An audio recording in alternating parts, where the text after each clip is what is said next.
thinking back to yesterday when we had Dr. Weaver from Auburn talking, and he talked about when he and Professor Ivey got together. Professor Ivey being the one in the history department and Dr. Weaver in education. He was department chair for curriculum and instruction. And so when Alabama, I want to connect, when Alabama was participating or having activities turning 200 years of age, and some of you mentioned projects that you did with your students, projects in your community. Well, I served as a judge. We were down in Dothan, actually on the campus. Then we ended up in Montgomery. They had a group of people come to Montgomery, you know, judging different things. And I met this lady named Francine Traylor. And she said, "Oh, it's a pleasure meeting you, you know, all the little stuff you get out of the way." And she said, "You know what? You need to be a member of the Alabama Historical Association." You know. And she gave me her card, and she said, "I'm going to send you some paperwork, but I want you to join." And I said, "Sure, you know, no big deal." From meeting her, joining the Alabama Historical Association, I was able to meet Dr. Marty Oliff. I'm sorry. I'm so sorry. I was home, and he sent me an email extending an invitation for me to become involved in the association. Join the board. Yeah. On the board. Join the board. So I did a 3-year term on the board. And from being on that board, and I was to attend the annual meeting, I didn't attend them always, but I've been able to do a fall pilgrimage, to do a membership, the annual association, which is in April, and we met. That's how we met. I tell you, the organization is phenomenal. If I knew we were going to pitch it, I'd have brought a slide deck. But you know, you like to make how people end up being connected. So anyway, we were there, we were in Prattville. I had such a marvelous time. Yeah, My Prattville meeting. schedule sometimes just didn't cooperate, because when you're doing, I say consulting or whatever, I'm everywhere. So sometimes it's, and I mean, they were in Huntsville, and oh, what a program they had. And I had so many things going on. I had to call the secretary. I called Mark Wilson, and I said, "Mark, I want to be there, but I cannot come. I had registered." I said, "Give it to somebody." And he knew somebody in Huntsville. Oh, you did? Yes, he did. Okay. I called him, and I said, I don't want to, I just want to give it. There's somebody in Huntsville, because I think you all may have sold out, or you were to capacity. Yeah, we were full. And so he said, I know the right person. And he said, I will let her know that we just had an opening. We'll take you off. Because I really wanted to be there. And you should think about, you know, yesterday I told you all about joining, getting to know, networking, and all of these different things. And so we were in Phoenix City in the fall. Enjoyed that.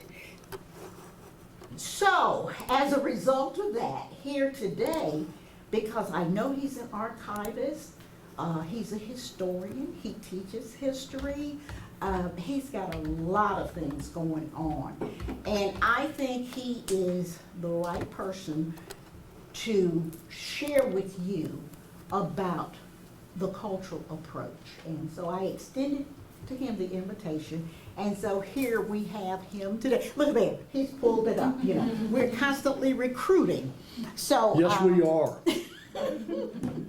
So and I'm still a member, okay, because they have a lot that's going on. But this fits right in, and his work. So all of his work he's passionate about it. So it's not really work to him. he's enjoying himself because the Historical Association, he's teaching the cultural approach and us learning about ourselves, who we are. So I am delighted to present to you all this morning, Dr. Marty. Thank you. All right. Thank you so much. And thank you for joining the board. I was working through a list of people that I wanted to get on the board, and you were the first one I called, and you said yes, so that meant the other people just tough, too bad. Since my name is Marty Oliff, and other people pronounce it differently, and I've been called worse by other people, mostly my students, and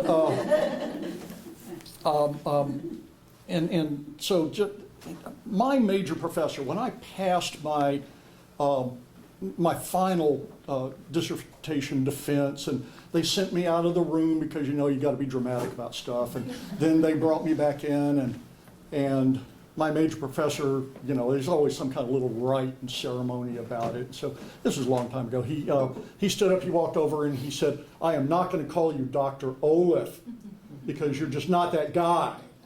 You are Dr. Marty." And so I've been Dr. Marty ever since, and except to my wife. While we're talking about Alabama Historical Association, I want to promote something that might work for you, particularly if you are, and it does fit in with the cultural approach. This is, the website I just showed you was the Alabama Historical Association website at alabamahistory.net. I think you can see the upper level domain in the far end. If you scroll over, let me scroll back up. I know this sometimes makes people ill to look at this. If you scroll over from any page under More and under Historical Marker Index and click, you'll get this page. If you scroll down here, we just, let me make this big. We just deployed this map of historical markers in 3 counties, Tuscaloosa, Jefferson, and Montgomery. This is a pilot program, and so it's not, I have another map with 800 markers on it, but it's not digitally enhanced yet. It all has, let me go to Jefferson County, let me go to Birmingham Southern, and you can see here the Birmingham Southern marker gets highlighted. Let me open this up just a little more. You can see the Birmingham Southern marker, but if you look over here, and I assume you're seeing my cursor, if you look over here, you can see not only an image, and you can click this image and it will pop up larger, but you can see a lot of other information. You'll see the title, and then this is what's important. This is what we did. We hooked this, we linked it with Encyclopedia of Alabama articles, one, and with Alabama Heritage Magazine articles, and that was the point of this grant, is to find out how many of these markers, not only build the map, but how many of these markers could be linked to an EOA or an Alabama Heritage article. Now we want other things to eventually be linked also, but this is a pretty massive project. You'll see the county, latitude, longitude, alternate location. Here's something that we added in, and I have to thank Historical Marker Database for letting me take their information. That you can download spreadsheets from those people of the markers that they have. It's great. And all I did here was to add the text of the marker, which is like saying all I did was climb Mount Everest. And then, when it's set up, and then the HMDB database, and here we have the Encyclopedia of Alabama article that goes with this, and the Alabama Heritage article that goes with this. Now, out of 218 markers in this particular pilot project, we had 86, I want to say, 81 markers that have EOA articles that speak directly to them, and we have 36 Alabama Heritage articles that speak to them in those 3 counties. We're going to extrapolate that and figure that there are about 16 and 8% of all of the markers have an associated EOA or Alabama Heritage article. But let me move on here. Does anybody have any questions, comments, snide remarks, anything like that? Okay. Then I will go on with my presentation. Now, Dewey did a great job. Dewey and I have known each other for a long time. I am sure he did a great job. I'm sure you enjoyed him. And so I'm here to bore the hell out of you. Yes. Yeah, okay. As a friend of mine in Dewey, Scott Noakes, who's an English professor here, said one time, feel free to take a nap. I am a professor and I'm used to talking in other people's sleep. I know you feel that way too. So my purpose in this lecture, and it's a relatively formal lecture, and when Linda, Dr. Felton-Smith told me that there were, I'm fine. when there were 8 people in here, I said, man, that's going to be a little too intimate for what I'm going to do. But then I realized that there was this nice dividing area between here. Also, I'm always a little paranoid when the door is over there, just in case there's an issue, you know. But anyway, so this is a relatively formal presentation. I just got finished with it yesterday and read through it once and made my scribbles on it. So I'm going to end up reading some of this, but I'm a really good writer for your ear, and so you're not going to know about this. Right, yeah, just let me live with my fantasies, okay? So the purpose of this presentation is to provide a history of the development of the cultural approach. And I want to take that to about 1976. Okay, I'm just going to touch on 1976, and if time allows, I'd like to do something of a critique of the cultural approach, in part by putting it into its own time. What was going on intellectually in that period of time, and what Ivey brought with him, and even a couple of cautions about overly rigidly using the cultural approach. But I'm not going to stop there, because the cultural approach works really well as a tool if it's used well. Even if it's used badly, it's still a pretty good tool. You know, much like a hammer, if you're a professional nail driver, you're pretty good with hitting those nails. If you're not a professional, like me, you're going to knock a nail off on the side. But as long as you're not using a hammer to murder somebody, you know, it's okay. So, and I do realize that the next thing after me is lunch. Well, tough. Ben Franklin famously said that the only things that are certain in life are what? Death and taxes. He missed one. Teachers will fuss with the curriculum. Yes. That is as certain as death and taxes. Okay, I said fuss, not the other one. So we got Mr. and Ms. Ivey.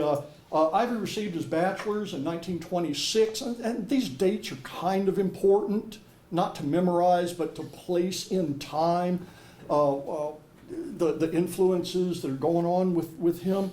So he got his bachelor's degree from what was then API, Alabama Polytechnic Institute, now Auburn University since 1960. He got that in 1926, and he got his master's there in 1928.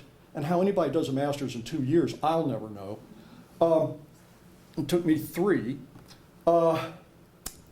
And then he began teaching as a history instructor at API. He taught there until 1937. Now, you may or may not know this, but in 1932, the state of Alabama did not bother paying any teacher in the state. They gave them warrants. And then they gave them in 1935 a window of 2 months in the summer to redeem those warrants for actual cash. And so they saved a bunch of money because so many teachers, including college professors, either quit or were gone someplace else. So after that incident, this is because of the Great Depression and because Alabama's cheap. I mean, come on, let's face it. Parsimonious, which is actually an uglier word than cheap. After that, and after having his salary be way too low for too many years, he left in 1937. Then he went to his family's business of farming and lumbering, which was actually very profitable. Then he went into the Army, served in World War II, and returned to teach at API in 1946 and stayed there until 1969. Ivey and his wife, Carolyn Lawson, she lived in Smiths. If you're familiar with Auburn, Smiths is just a little bit east and south of Opelika. It's now, I think it's still called Smiths. It was called Smith Station for a while. It's one of the newest. It's still Smith Station. Is it Smith Station? Okay. For a long time, I guess, it was the newest incorporated town in Alabama. I think there's another one since it incorporated, but it just had, between Beauregard and Smiths was this terrible tornado that came through a few years ago, killed 23 people. Anyway, Carolyn was from there. Her family owned a thing called Lawson Farm. They met in 1936, married in 1938. She had a master's, or she went and got her master's. She taught English at the K through 12 level, probably in high school. And she wrote a novel called The Family, which sold about 4,000 copies. It was published in 1952. Well, her health had never been good, and in 1960, it just pitched off the edge, and she was very ill between 1960 and her ultimate demise in January of 1972. That date also is somewhat important. That date of January 1972. I don't know if, and I hope that none of y'all have lost a spouse, but it is it diverts you a bit. And he was in the middle, I'll go ahead and foreshadow this, he was in the middle of a 3-year grant that is absolutely crucial to the development and the promulgation of the cultural approach. Ivey developed the cultural approach while teaching world history. Robert Ray, in his book, History at Auburn, 1991, and let me make this aside to say, Bob Ray and Turner Ivey were on opposite sides of the not only departmental politics, but also of the philosophy of how a history department should operate and who they should be educating and how those people should be educated. And Turner Ivey left Auburn about 4 years before I went there as an undergraduate, but Bob Ray was one of my professors. He was on my master's committee, and also he was my fencing instructor. And he was a gigantic dick. I mean, really. I love Bob Ray, but man, he could be a jerk. And you don't want to fence with this guy. He's since passed on. You don't want to fence with this guy because he's unbelievably violent in fencing. I mean, he just assaults you. And this was back when fencing was kind of like dancing. He presaged what fencing is now, which is just body blocking. But that's how it works. Anyway. So Bob Ray wrote that Ivey, quote, had no research specialty. And so you can kind of see where this is going a little bit, but that he was dedicated and irrepressible. He sought and found, quote, common themes that define civilization, unquote. Ivey also sought and found students to train into like-minded instructors. So again, this dichotomy is engendering itself. Ivey was one of the few professors at Auburn in the 1960s, after the name change in the history department, who saw the possibilities of educational TV. And this was in part because his audience was different than what you would think of as an R1 institution, which Auburn was not at that time. Their research specialty and their training of PhDs to become specialized researchers, okay? In 1966, he and collaborators created an ETV series called The Six Faces of History, and they published a 2-volume, though it was self-published so it was small, companion to the series also entitled The Six Faces of History. Now, important for our discussion, though, was Ivey's 1963 white paper, which you can get through interlibrary loan from Auburn University. And if you're associated with the Auburn University Library, absolutely do not tell them that I brought this with me.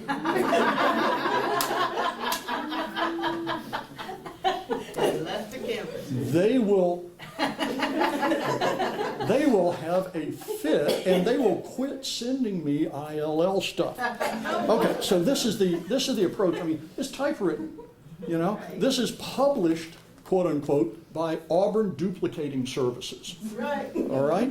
So a narrow audience, and it's the size of a modestly decent master's thesis. Anyway. This cultural approach to history articulated his idea that, quote unquote, history was more, and he specifically states this, than the study of war. And here's part of that, putting his ideas into their context of the time. War and politics were the central themes of professional history at that time, and it was the way history was taught. Also, what was the subject matter? War, politics. You know what we call that? We deride it as drum and trumpet history. Okay? Have you heard that phrase, drum and trumpet history? Well, you have now. Yes, yes. And it is what it is. And there's a long reason, a big long reason that I'm not going to bore you with or even entice you with, because it just takes too long to talk about, why that kind of history was the dominant thing in the field. But what Ivey understood was that even the best students struggled with the idea of history, because history felt like, though teachers did not mean this if they were good, and there's a lot of bad teachers named Coach who did mean to do this, just teaching you factoids, names, dates, events. And I'll show you a slide in a minute, and Ivey really nails this. These things are amorphous, they're random. And I'll tell you right now, the cultural approach is nothing more than a taxonomy like Bloom's taxonomy. It just performs a different function. So it's not this big mysterious thing, it's just taxonomy. How do you organize information? You know, Bloom's is the levels of intellectualizing. But this was an era of taxonomy making. You know, Bloom's came out in 1955, as did I. So, speaking of thanks, Mom, the randomness is not a stereotype. You know it, I know it. In 1974, one teacher who had switched to the cultural approach said their old method had been, quote, students read the chapter, then answered the questions at the end, then read the next chapter, then answered the questions at the end. And that teacher said, how boring history must have been, how boring I must have been. Ivey proposed that historical data could be organized and analyzed and understood, by breaking a civilization into 6 component parts. Then describing each of those components at one or more times throughout the span of time we call history. He wrote, quote, history writ large is the sum total of description of the cultural components in every era, in every place. I disagree with this. But he's hit on something relatively fundamental. It's not great historiography from a theoretical point of view, and we've left this in the dust of the historical profession, us R1 folk, research-oriented, but what he made was a tool. And it's a tool for people who aren't studying historiography. They're studying the events of the past. But the cultural approach wasn't original to Ivey, and here's where the history comes in. Others were exploring it, and in 1963, Ivey made no secret that, like Isaac Newton, he could see so far because he stood on the shoulders of giants. Two of these giants were Walter Wallbank and Alistair Taylor, authors of this long-running series of books called Civilization Past and Present, usually a 2-volume set. Ivey cited their 1960 edition in his bibliography in the 1963 treatise, and this is the 1965 cover. Civilization Past and Present was first published in 1942. So remember, keeping these things in this the 2/4 centuries at mid-century in U.S. historical thinking. Ivey used a lot of the language of Wallbank and Taylor. He used the organizational schema. This organizational schema comes directly out of Wallbank and Taylor with a big twist. He used their phrase, a cultural approach to history, and he used their phrase, the universal cultural pattern. So this will give you an idea about what he was thinking. They articulated it before he articulated it, and I'm not criticizing Ivey for this. This was actually the right approach to use, and he gave full credit to all of these ideas. But they did influence him in a particular way, and that's where my critique a little bit later comes on. Wallbank and Taylor provided a vocabulary for Ivey to articulate his concepts. These things were relatively amorphous for him. He couldn't quite get a hold of it until, like linguists know, in English, a thing doesn't exist until we have a name for it. The largest difference between them is that Wallbank and Taylor used this vocabulary to explain how they had organized their book and how they thought about writing history. So they came at it from one point of view. Ivey turned that vocabulary toward teaching students to engage with multiple aspects of the past, not war and diplomacy and politics alone, in an organized way. Wallbank and Taylor were descriptive. Ivey was prescriptive. Ivey, y'all know about Ivey's personality? We've been hearing Bob it. Ray, Bob Ray was a particular way. Ivey was exactly that same guy, just in a different point of view. He's a pill, quite frankly. But he was a pill for good, you might say. But he was irascible. When we get to talking about the 1971 through 73 Montgomery County workshops, which are really important, he and Francis Mantell he said nasty things about Francis Mantell in his letters, and which you can find in Auburn University archives. Anyway, let me show you this diagram from Ivey's 63 work. This is just a straight ahead picture. Shows the cultural components he thought human activity across time could be broken into. These are all the activities, like Wallbank and Taylor, and like all of us good Marxists. Ivey organized them with economics first. Then he argued, and very cogently, that social, political, intellectual, religious, and aesthetic with an E spring from economics.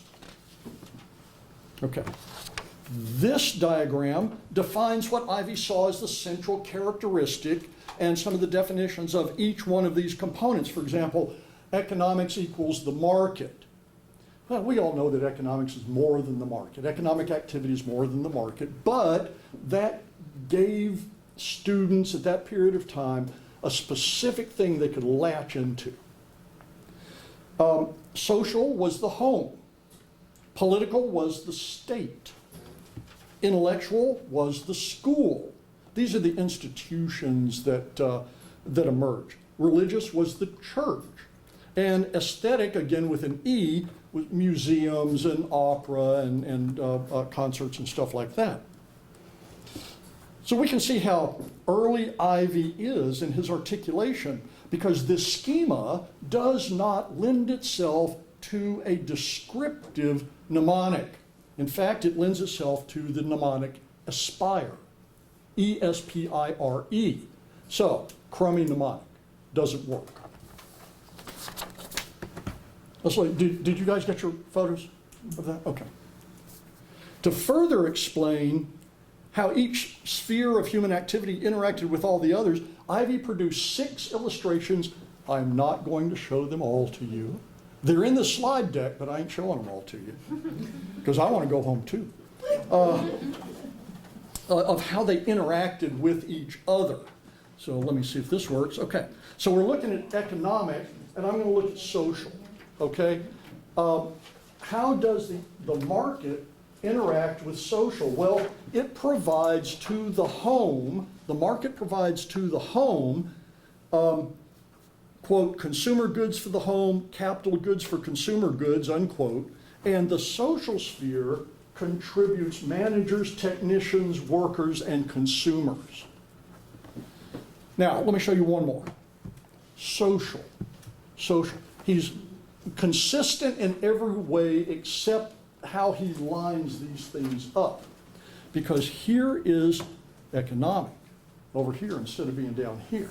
So how does the home contribute to economics? Well, managers, technicians, workers, and consumers. And how does the economic sphere, the market, contribute to the home? Consumer goods for the home, capital goods for consumer goods.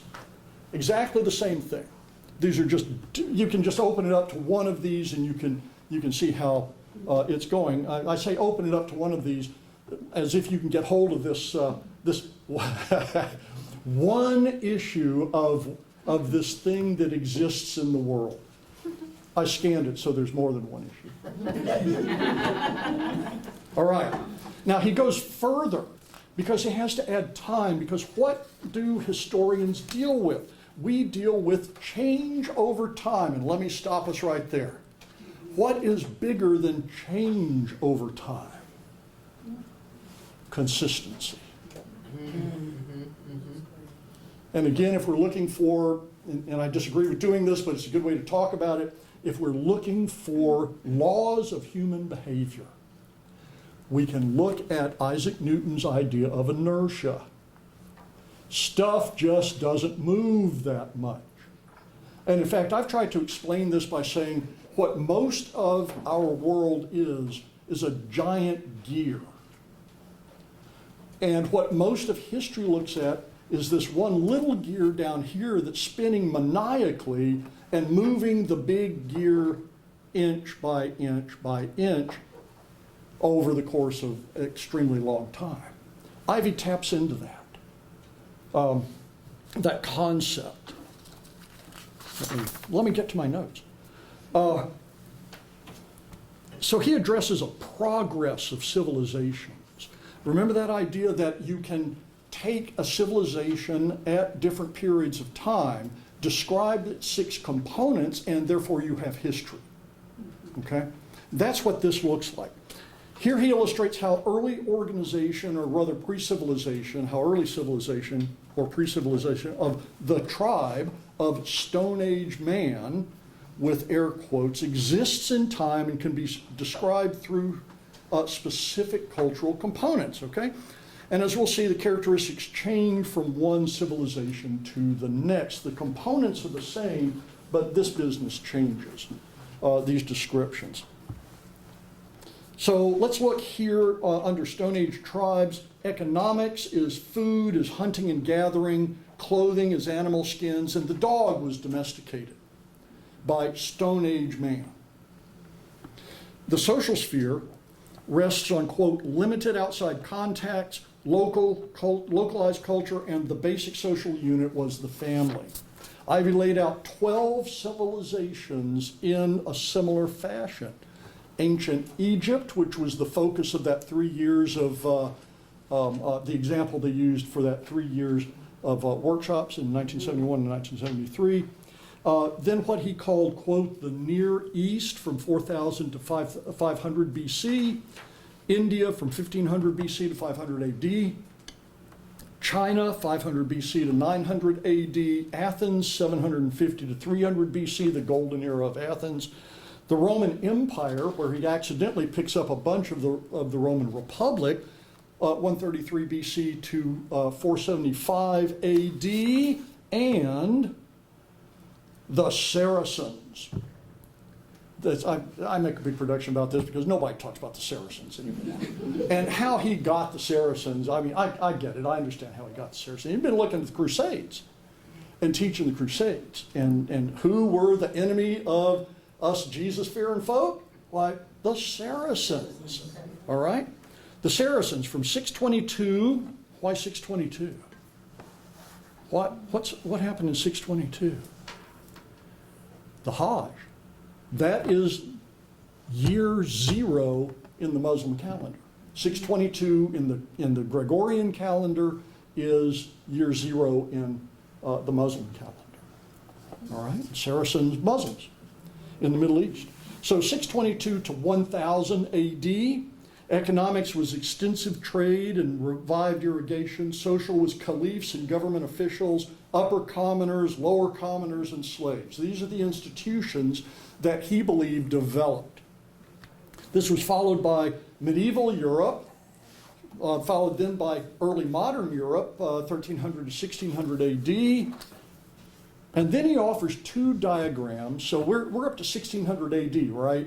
Then he offers 2 diagrams that I think are particularly important. One, because he just skips everything from 1600 AD to the 20th century. Now, I mean, he could go on and on and on, and the whole point is you can keep adding to this.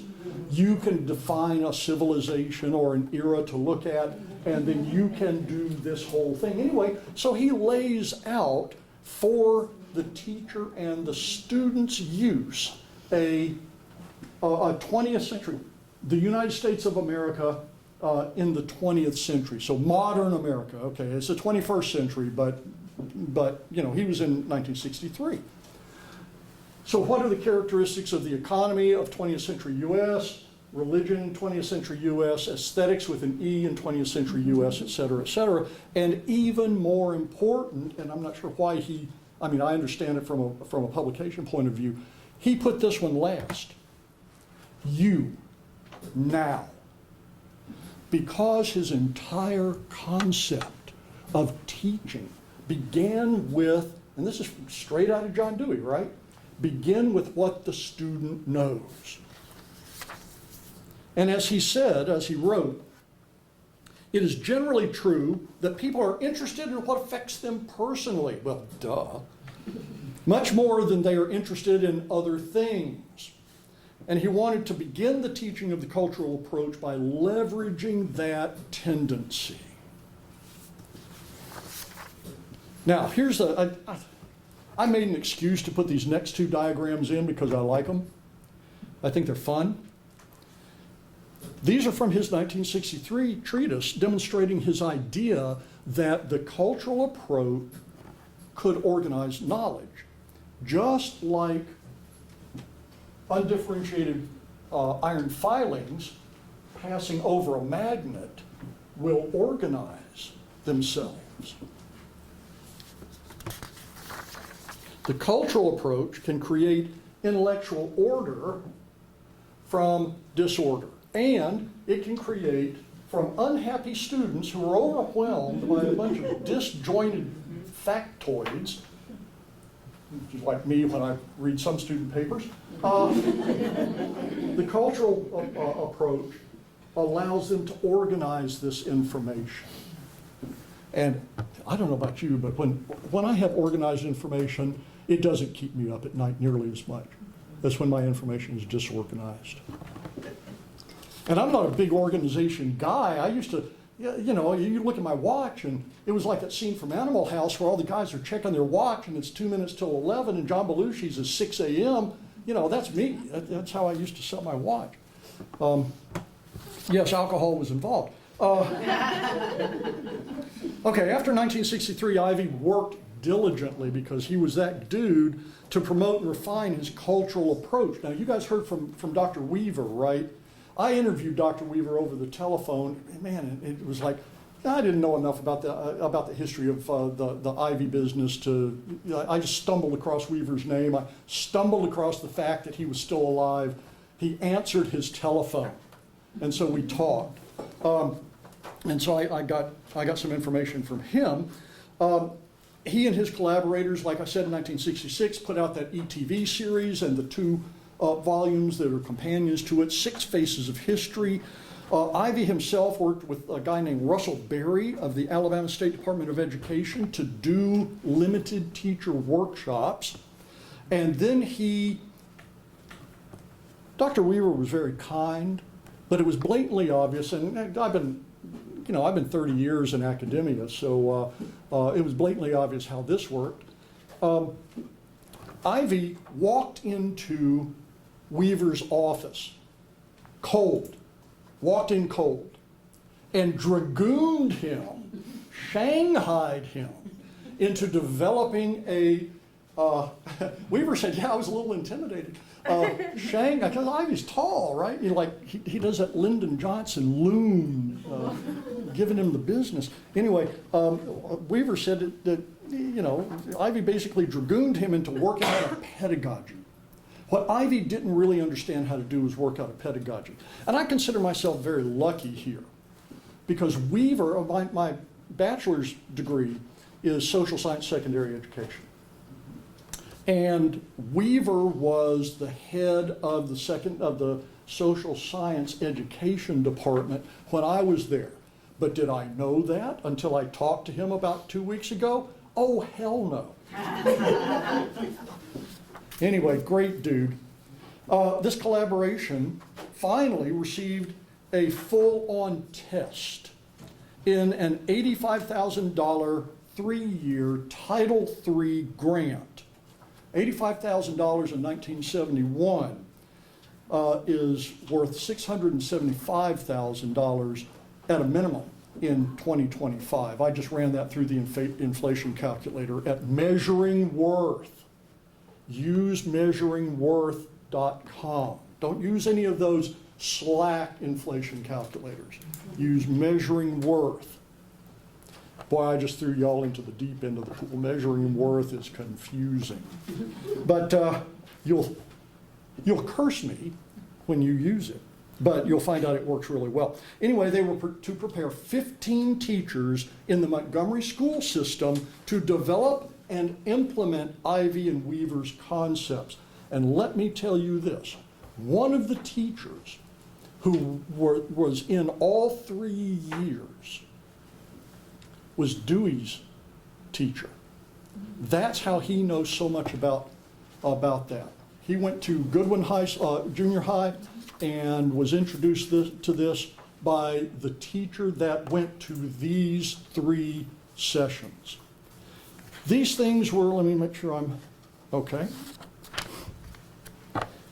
Instrumental to applying for and implementing the grant was Francis Mantell, who was at 6s and 7s with Ivey. They did not like each other, but they worked together for 3 years,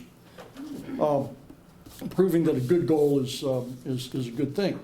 Anyway, she was the social studies coordinator for the Montgomery Public Schools, and she and Weaver shepherded the grant through.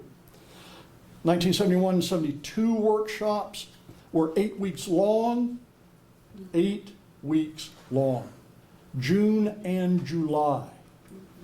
And I bet they went 5 days a week. I can't confirm that, but I bet they went 5 days a week. They were held at Jefferson Davis High School. The 1971 workshop brainstormed the praise mnemonic. They're the ones that came up with praise rather than whatever it was that I said it was. Is that one the E changed to an A? Yeah, I think that's when they changed the E to an A. Yes. Thank you for mentioning that, because I had mentioned that early on. You Yes. saw aesthetic with E and Yes. then the A. Yeah. Yeah. And my wife laughs at me because I cannot spell. But the English language does crap like this and mispronounces words, like my name. My name really is the short O, but my branch of the family changed it because people in Montgomery couldn't say the short O for some reason. Oh, sure. They could only say the long O. Anyway, so that the 1971 workshop, all right, let me back up and say, the praise mnemonic, to me, is a real signifier of the change from Ivey's original, rather historiographical concept that comes directly out of Marxism. And I don't mean that as a revolutionary Marxism. I mean, Marx was a good analyzer of industrial capitalism. And he said everything comes from the relationship of production, which is an economic factor. Everything else is superstructure. And Ivey bought into that by starting with economics, because even a non-Marxist can see that the economic endeavor of getting food and shelter is a baseline, right? Other things don't exist if you're starving. And if you're without shelter, anyway. So, but he was still basing his ideas, putting economics first, on historiography that he was getting not only from the milieu in which he existed, but also directly from Walbank and Taylor.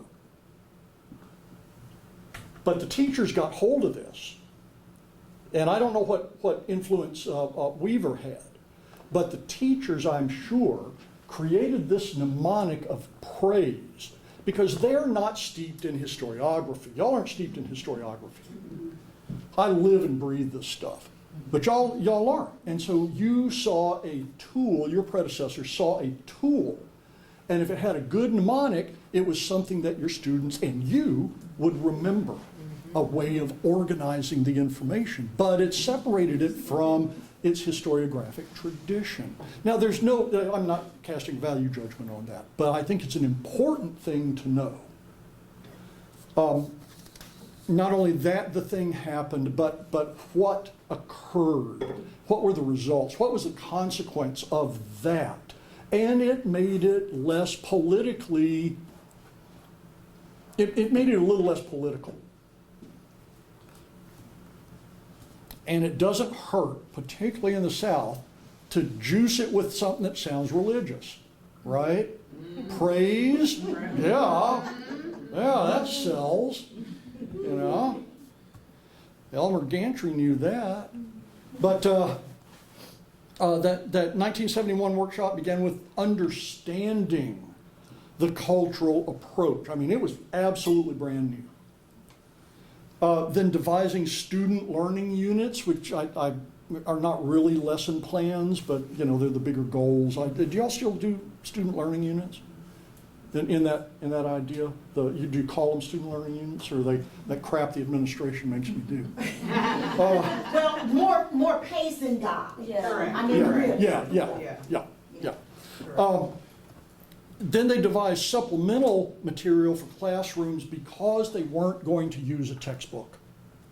They jettisoned the textbook, or a textbook became just another piece of knowledge provider. It was just content. They created map transparencies for all of the units that they were using. They created slide sets for the aesthetic module. They created listening stations. Each class got a listening station with 6 headphones that played music for the aesthetic unit. And because this was an era, and I don't know if y'all are still doing this, but I see a lot of fighting about it, the so-called learning styles. Okay.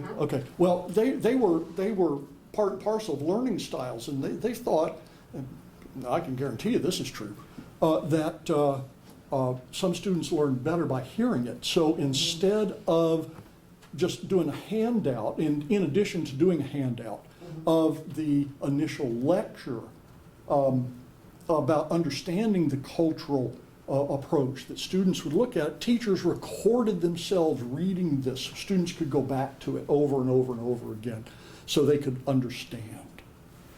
The 1972 workshops continued that work and it updated the materials. You know, they ran this in those 15 classrooms during that academic year of 1971, 1972, and so they learned. They came back in 1972 to an 8-week workshop where they revised, the point was to revise most of those materials. They created this giant bibliography of resources that they used and they thought you ought to use as well. By the time of the 1973 workshop, Ivey had refined the approach, the teachers had refined the approach to Ivey well enough that he could create his elevator speech. And he did this in a letter that he wrote to the social studies coordinator in Huntsville, pitching a workshop up there. He said the 3 things which our program has to recommend it are 1, continuity, 2, visual aids, 3, structure, that provide an effective social studies vocabulary and a method of thought when it comes to solving problems. So this wasn't just how to know about culture, it was to be applied to basically current problems. On July 24th, 1973, the very end of this, they held a 1-day drive-in workshop inviting teachers and superintendents from around the state. Ivey, again, dramatic personality, was convinced that the cultural approach was so effective that he wrote a letter to the chairman of the U.S. House of Representatives Committee on Education and Labor, a guy named Albert Key, I guess, of Minnesota, inviting him down to this drive-in workshop. Okay, so you write your congressman like, yeah, this goes in the junk file.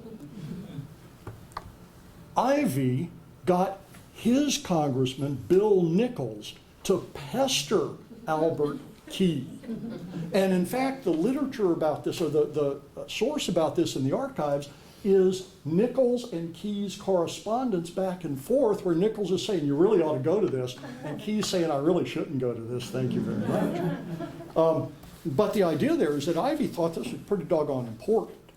And he really had something, and also Ivey liked to do this kind of thing. The drive-in organizers expected about 100 attendees. We don't have good figures on this, but that's what the newspaper was reporting, that this is right before the thing, okay? And then the inside, this is a 4-pager. This is the outer page of the program. If you look carefully, you can see where it's kind of been folded right there, you know, it's folded and shoved in a pocket. What I'm about to tell you comes from the program. I don't know if it really happened this way, but this is what they planned. Ivey opened with a 1-hour introduction to the cultural method. Remember, these are teachers that had not been exposed to it. And it was Ivey. So he's going to talk for an hour, like me. Followed by shorter pedagogical sessions taught by Weaver, who y'all just met, and a visit to simulated classrooms. The newspaper article that I got this from called this a dress rehearsal for the introduction of the cultural approach to all 7th grade social studies classrooms in Montgomery in 1974, 1975.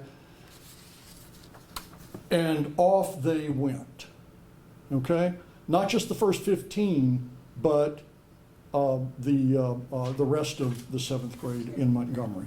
And in a number of private schools too. One of the original attendees to the 3 workshops was from St. Bede's private parochial school. These 2 images are from the same article as this image. When I walked in and I saw this, oh, I know that picture. It comes from a 1974 article in the April-May Auburn Alum News, which is a good source for for this information. Students, parents, and teachers were surveyed in 1972 about the pilot program in the first year, how they liked it. The instrument was flawed. They couldn't get good statistics for most of it because of I don't know what the flaw was, but it wasn't something you could rely on. They were pretty disappointed in how it went out, how reliable it was. I mean, they're reporting to the feds, right? So they screwed this thing up. Though it was flawed, it reported a great deal of enthusiasm from teachers, students, and parents.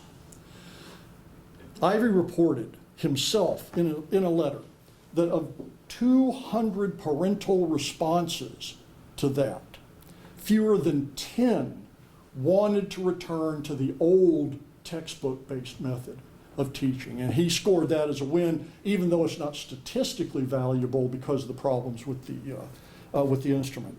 This slide is from 1974 article in the Auburn Alum News.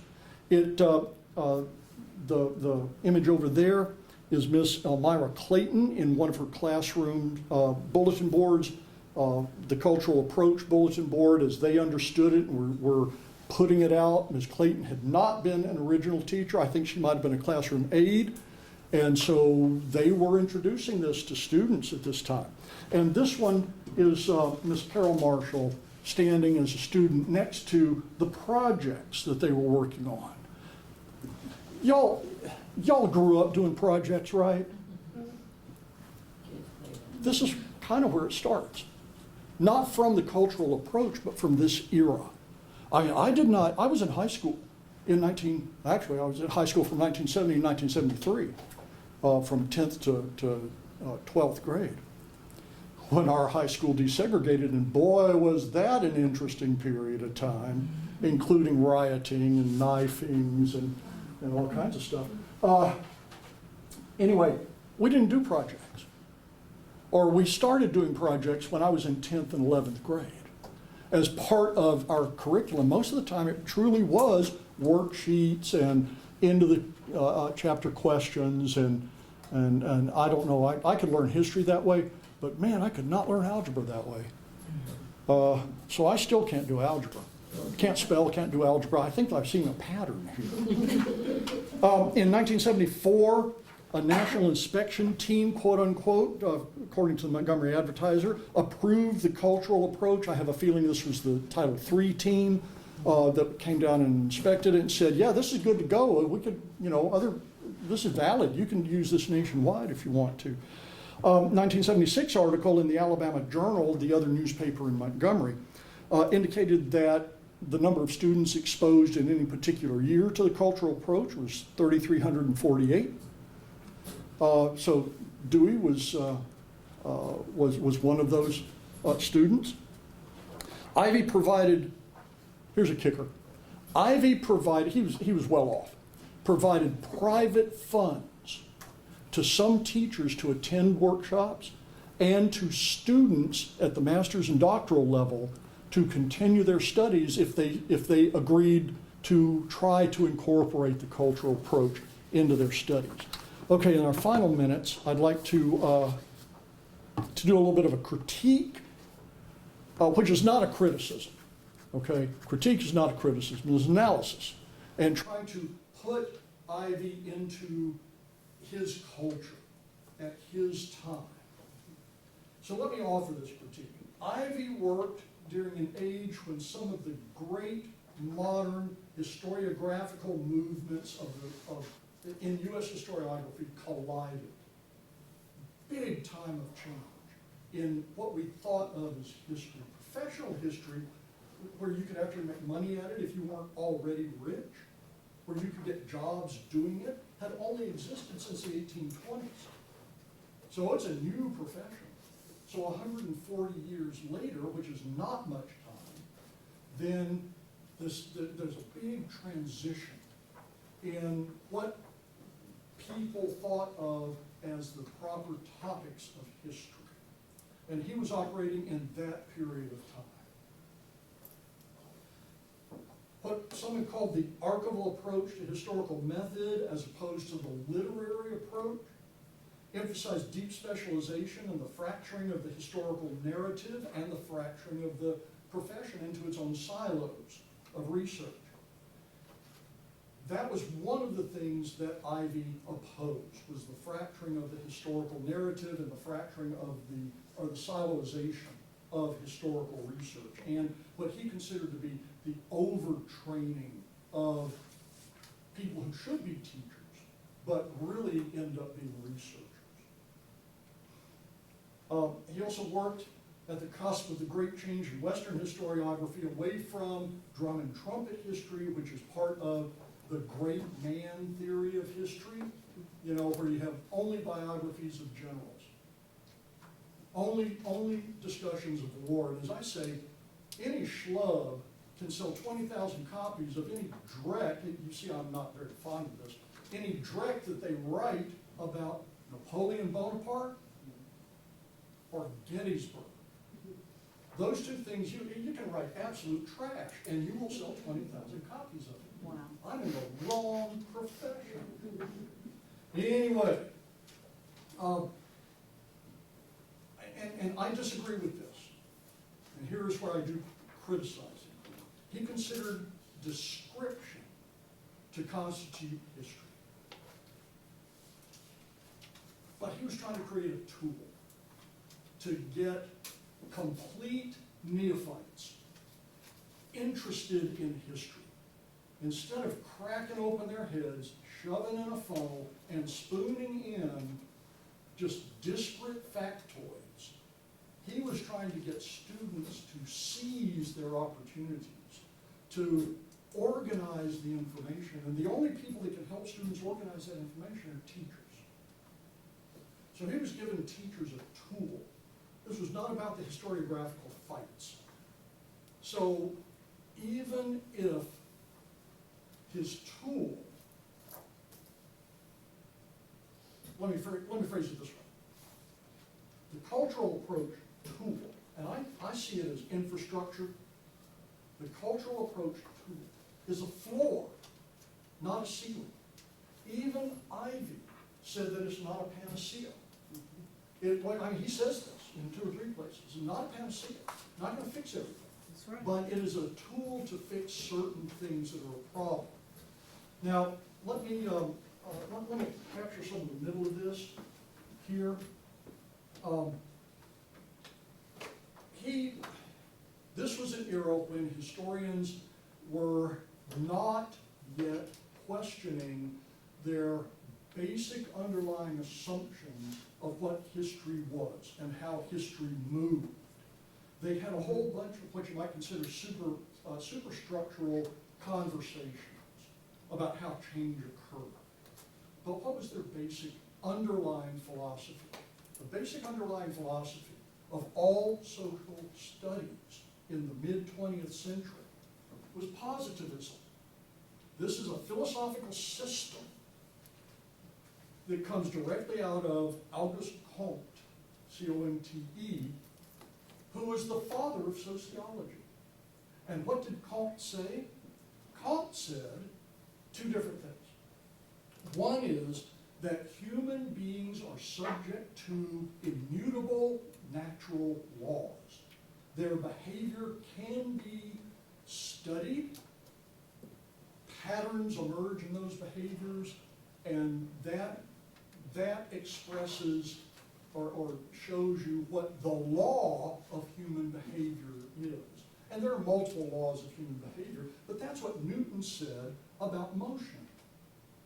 So positivism kicks back to the 18th century concept of the mechanical universe. And in fact, there's a direct line from the idea of the mechanical universe as expressed by Newton and picked up by the philosophes of the 18th century. Here I go. Picked up by the philosophes of the 18th century, deposited on people like Jefferson, Madison, Monroe. They end up in the Constitution. And he said, you can make a science of the study of human society. Repeated occurrences are expressions of universal laws. So universalism comes out of it too. The patterns over time in different places are the same. The manifestation of those patterns are different, but the patterns are the same. Modern historiography says, oh no, that does not work. That is not how it goes. And you've probably heard of this, post-structuralism, postmodernism. These are critiques of the linguistic turn in historical studies. These are critiques of positivism and universalism. But does this make the tool wrong? No, it simply means you need to be aware that you reading about this tool, you hearing about this tool, is not saying that the tool, the cultural approach, is sacrosanct. Far from it. We must critique the cultural approach by knowing where it came from. Not only in the 1960s and 70s, but where its philosophy comes from. So it doesn't bite us in the butt. This doesn't mean you can't use it. It means you need to be aware of it. And of things that you don't want to embarrass yourself. You go to a cocktail party, you start talking about the cultural approach to history. Somebody in that room is likely to be a post-structuralist, and they are going to get into an argument with you. And you're going to take them out back and whip their ass. So, okay. Cultural approach, again, is a taxonomy and a tool. It's like Bloom's taxonomy. It came from the same era that Bloom's taxonomy was emerging. Other taxonomies had come out of that same 1950s, immediate post-World War II era in American intellectual development.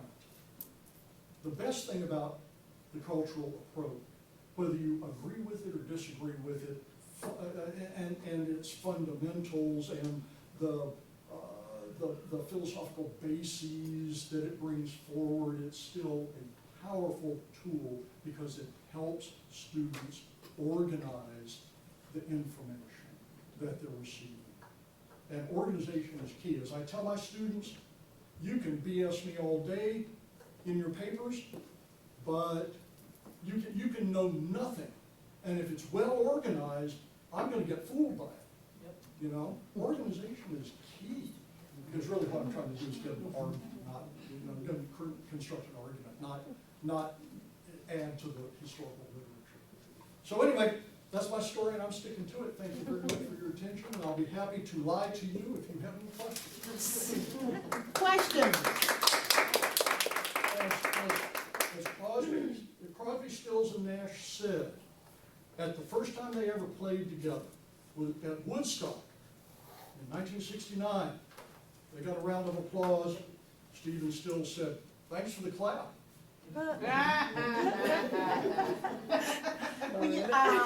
Do you all have questions? You might have questions against side remarks, anything like that? Now, this is Linda. You know, as he talked about it, and I reflect back on yesterday, Nan Tate, a student of Ivey, okay, he talked about when, you know, today, listening, you heard Dr. Weaver. Dr. Weaver is 97 years old, okay. Sometimes, you know, lost his wife last year. And, you know, it filled in some gaps for me. He was my major professor. I went to Auburn in 1989. And, you know, we've heard the same thing 2 times. Ivy went in to see Weaver, you know, and it's like, if you will bring that pedagogy in, you know, we will do this together. I did not know, I did know, I'm learning more about Francis Mantell from Montgomery, okay? But it helps me to know where some of the story of how it all came about. because I did not know Ivy. Ivy was dead when I got to Auburn. But I have known Weaver. I told you all, my first introduction to Dr. Weaver was 1985. I went for a 4-week. And through Emily Melvin, I met the department head, curriculum and instruction. That's when I started learning all of this, okay? And in my introduction. So there was a big age difference between Hmm? Ivy, so there was a big age difference between Ivy and Weaver. Well, Ivy was born, 1906, 1907? Weaver was born in 1907, yeah. Yeah, Weaver was born in 1928. And yeah, yes and no. Yeah. The fact that Ivy was dead was literally accidental. He died in a car accident in 1988. Mhm, Yeah, so he died slightly younger than you would have expected him to. mhm. And I always remember Dr. Weaver's birth because he was born in May. In fact, he was born May 28th, 1928. My mother was born November the 3rd, 1928. So that's how I can keep up. You know, and it's always around Memorial Day. But I mean, I was there starting in '89. I left in '93. But we have maintained knowing each other. Because I would say, because when you were talking about Ray, who was your major professor, you developed that bond, Oh, yeah. you know, with these individuals. You know, and you're taking classes from them. You know, and as a graduate assistant, you know, he was trying to always help me get some money because I had to pay for the education. In the beginning, I see that there was like a time, space, and Cosmo component to the 6 areas. Time, space, and Cosmos. Cosmo, Mhm. okay. I'm Did he, less familiar obviously with the modern he, stuff. I wonder if he just, I wonder when that was gotten rid of too. Well, there's a lot of, and that document, the one that was printed by Auburn duplicating 1963. It's the I've seen that overview. document and I'm going through, you know, I mean, it's old. Yeah. Yeah, it's Uh, And I have the copy, you know, with Weaver's name up in the corner, you know, which was, Oh, Weaver's copy. yes, Weaver's copy. You know, I've got that copy.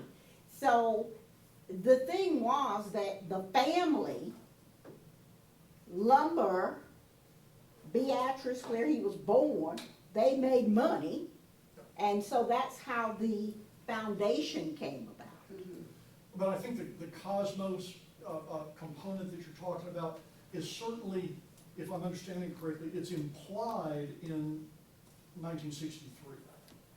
But the 1963 document is not as firm as the concepts became over the course of time. So he doesn't actually talk about, he doesn't use that word that I saw in my reading. But and I could have missed it. But Well, it's in one of that idea is figures, too. in there. Yeah, yeah. And that's a little bit of a universalizing idea also. Cosmos is like, okay, worldwide. Worldwide, yeah. So like, so because obviously time would be different during the world wars. Yeah. It's gonna be different for each country, but it's also, it would have been different had there not been a world war. Right. So that, okay, that makes sense, that it's an added component to these. Yeah. And I think one of the things he's trying to express with that, or whoever came up with that specific idea, Who's Mark Hickson was who wrote it with him. okay, this is not I have not seen this. I have not seen this document. This is- Yeah, that's one of the documents that we have. And like Yeah, I and I said, don't, and I didn't have access to it, but I think what he's probably trying to say is that this is applicable across space and time, Yeah. and that it is, you can shrink it down to the individual, and you can grow it to the entire world. And that's what he was saying in 1963. That makes sense. Was that this is not static, and it works in small, medium, large applications, you might say. So that's another, I think that's another good thing about this particular type of template, this particular type of typography, is if you realize that it can work in different time frames and it can work in different sizes. The English local historian, you know, they have I don't know if you know this about England, they have a very, very robust local history focus. Not just in avocational historical society, but also at the university level. They do a lot of local history, so they've done a lot of theorizing about local history. And one of the local history theorists, a guy named Feynman, said that the community begins with the family. The individual is the smallest thing you can study history about. Then the first community is the family, the next is the surrounding area, and he was talking about geographically specific local history, so he said, you know, the local neighborhood, then the town, then the county, and for the US that would become then the state, then the nation, then the world. And if you, I suspect that that's what Ivey is talking about, that you can apply this type of, this configuration That's a copy. at any of those. Oh, good, You can thank take you, it, yeah. thank you. That's the best that we can find in a copy, because it's been Oh, copied yeah. so many times. But that's, Yeah, because I've not seen this. That makes sense. Yeah. one, Well, that's good, because I had no idea what I was talking. No, when you said that, the cosmos used to be Yeah. universal, because I was like, I mean, I'm thinking space, Yeah. cosmos. And so that's why I was No, he's confused. thinking the world. He's thinking the world. Remember now, this is another thing to remember. Nationalism, the nation state, had a deeper grip on the Western psyche as the prime mechanism of organizing human society than it does now. There were not international corporations that could threaten simply to get rid of a nation state. But now we have those corporations, but the nation state, this is where archival historiography came from, was this idea of, during the 19th century, the nation state became the dominant political ideal in the West, Western Europe, and any place of influence, including North America, intellectually. And we bathed in it. It was the milieu, it was the air we breathed. It was hard to get away from it. You couldn't think beyond it. And that's one of the, like positivism, that's one of that national ideal, the ideal of the nation state, was one of the unexamined philosophical boundaries that Ivey was operating in. But by saying this is cosmic, it can become cosmic. He was saying that this model transcends the nation state, and he was thinking of transcending the nation state. And you know where that comes from? It comes from historians. That's why historians are, you know, Shakespeare said what? First we get rid of the lawyers. Authoritarian regimes say first we get rid of the historians. You know, because historians live in that idea that the immediate way of organizing political society is not the only way that exists. And we learned that from our study. And Ivey learned that from his teaching of world history. the time period you're focusing on, one thing I went back to look, because yesterday when Nan Tate was talking, she talked about David McCullough, who wrote Yeah. about John Adams. Yeah. You know, so time with, when things, the time period has a lot to do with the thought processes of that time. This is not to confuse you all. Uh-huh. It may not work. But you know, the thing is, we want to help children know how to think. And not to tell them what to think. That's what we've got to remember.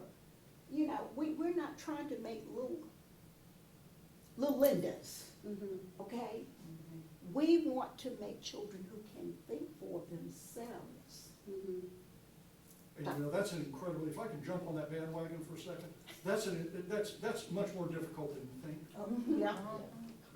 Because, and you see it in adults, because there are two kinds of knowledge. There's revealed knowledge that comes from who? Comes from an authority. And then there is critical knowledge that doesn't mean important. It means self-devised knowledge that comes from critically examining and comparing information and informational sources. Self-generated. Students begin as babies. Babies do or don't do what their parents tell them for years and years and years. Then they go to school. And teachers tell them for years and years and years. And then they go to church. And preachers tell them. And then you add on that, and if you don't believe this, you're going to hell. Then so you know, that revealed knowledge, even in a lecture, you're revealing knowledge. You may want the student to critically examine your lecture against readings and stuff like this, but they're hearing you, just like now, revealing knowledge. And so they come to believe that revealed knowledge, what they read is sacrosanct. What they hear is sacrosanct. They do what they're told. So, in fact, part of getting people, beginning as students, to critically think is actually an act of rebellion. It's an act of revolution. Because, and this goes to post-structuralism, it's an act of power. Where does power lie? In revealed knowledge, power lies with the authority. And any authority worth their salt is going to enforce revealed knowledge. We enforce it with grades. But that tells the student that we are an authority and we have power. But for a student to say, now wait a minute, I see these things and here is my evidence and here are my solid sources where I got this evidence. And even I didn't have that source. Now I've got better evidence. Now I come up with the knowledge, which is also exactly what y'all are trying to do. That's an act of intellectual revolution. They have seized agency. They have seized power over where the knowledge comes from. And so go out and create little revolutionaries. Go out and create little revolutionaries. I'm retiring in about a month.